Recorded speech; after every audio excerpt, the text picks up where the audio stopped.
खुलुमबाय बड'लेटेस्ट आपडेटआव बयखौबो बरायबाय।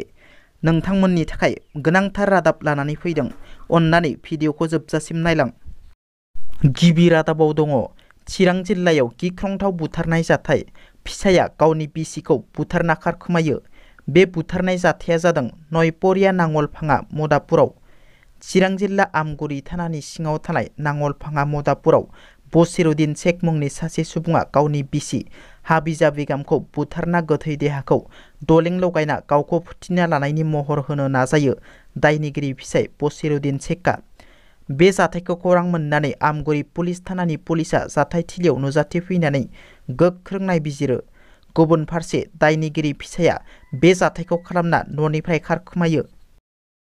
मैया बड'लेण्ड जनजाति सुरक्षा मन्चनि मावफुं आफादगिरि दाराव देख्रेब नार्जारिया MP नबकुमार सरनियानि SD फोरमानलाइखौ गोसो जायोब्ला मन्थ्रि उरखावगोरा ब्रह्मआ दाननो हायो होनना बुंनाय बाथ्रानि सायाव खेंफोरथि होदों UPPLनि गाहाय नेहाथारि राजु नार्जारिया।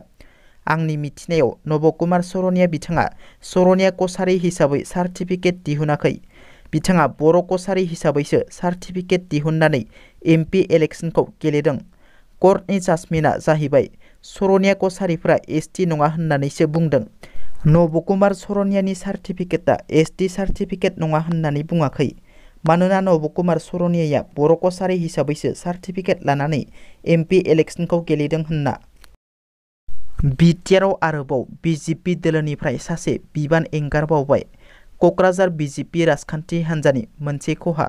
दिनै क'क्राझार जिल्ला BJPनि नेहाथारि जासमिन ब्रह्मआ BJP दोलोनिफ्राय रिजाइनेसन होबाय।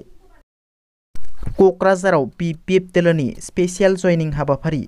AIUDF BJP गुबुन गुबुन दोलोनि सा 500 सोद्रोमाफोरा BPF दोलोआव जयनिं। लकसभा बिसायख'थिनि साना खाथिनिफ्राय खाथिसिन सफैनाय लोगो लोगो राजखान्थि हान्जाफोरनि गेजेराव गोख्रोंनिफ्राय गोख्रों जानजि खाफ्रानायखौ नुनो मोन्दों।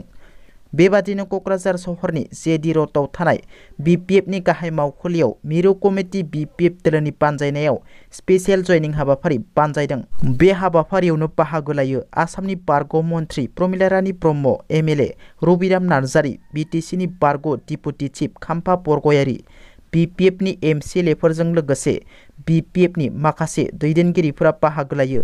बे स्पेसियेल जयनिं हाबाफारियाव क'क्राझार जिल्ला BJPनि नेहाथारि जासमिन ब्रह्मजों लोगोसे BJPनि गुबुन गुबुन बिबाननि बिबानगिरिफोरजों लोगोसे UPPL UDFनि गासै सा 500 मददगिरिफोरा BPF दोलोआव जयनिं जायो।